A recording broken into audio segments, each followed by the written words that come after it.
군사적으로 정권을 잡았지만은 한국의 경제를 획기적으로 전환시킨 전두환 전 대통령의 서거를 둘러싸고 벌어지고 있는 한국 정치권의 조문 논란이 코미디처럼 진행되고 있다.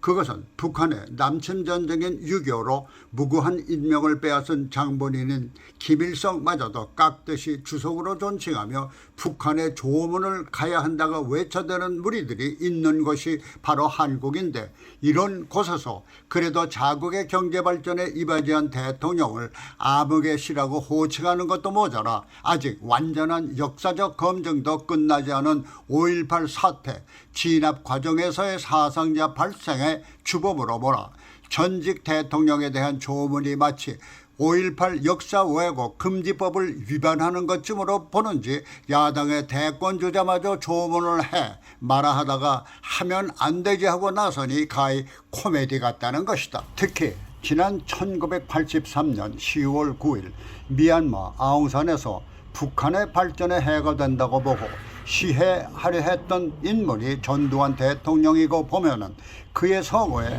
청와대에서조차 조하는커녕 조문도 안 하는 것을 김일성의 손자인 김정은이 회심의 미소를 지으며 그러면 그렇지 할 테니 이는 더더욱 국가적인 코미디가 아닐 수가 없다. 한국에서는 5.18이 민주화를 위한 시위의 출발이었지만은 5.18 말고도 이승만 정부 시절 3.15 부정선거와 관련된 4.19 의거가 있었다. 이 의거로 이승만 대통령은 하야와 함께 하와이 망명길에 올랐다. 5.18도 민주화를 위한 시위로 군사적으로 정권을 잡은 전두환이었지만은 재임 중 민주화 운동이 일어날 때마다 무력 진압이 아닌 타협으로 문제 해결을 시도했으며 그가 약속한 대통령 직선제와 단임제를 이행하면서 민주화에 기여한 것으로 봐야 할 것이다.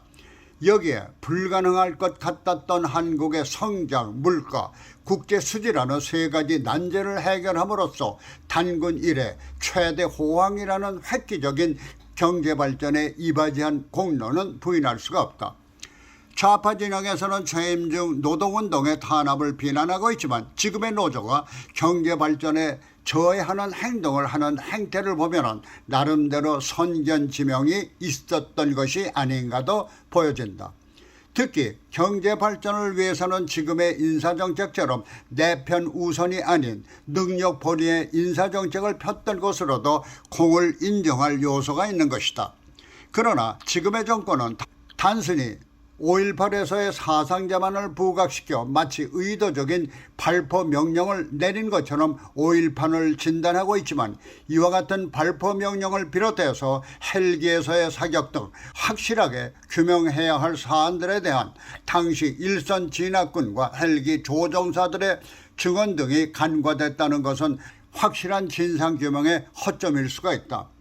특히 1987년 5월 15일 서울에서 일어난 대규모 시위와는 달리 3일 후인 5월 18일 광주 시위는 100여 명가량의 소수였지만 그 후 무기고를 털고 트럭과 장갑차까지 확보하며 무장군으로 돌변한 것은 미국적인 관점에서는 민주화 시위라기보다는 폭동으로 간주될 수 있는 것이다.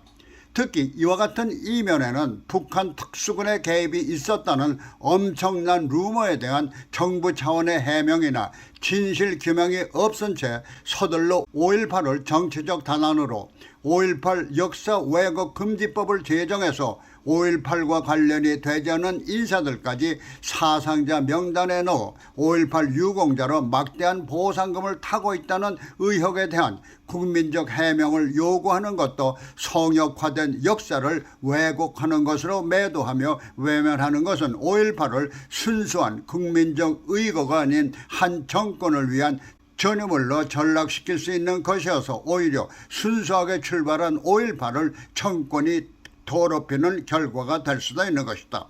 한편 LA 한인사회에서는 국군 포로송환위원회 주최로 재향군인 단체 등 범보수단체가 합동으로 전두환 전 대통령의 추모식을 거행함으로써 그가 남긴 업적을 기리기로 한 것은 국가적인 예의 차원에서 긍정적인 결정이다.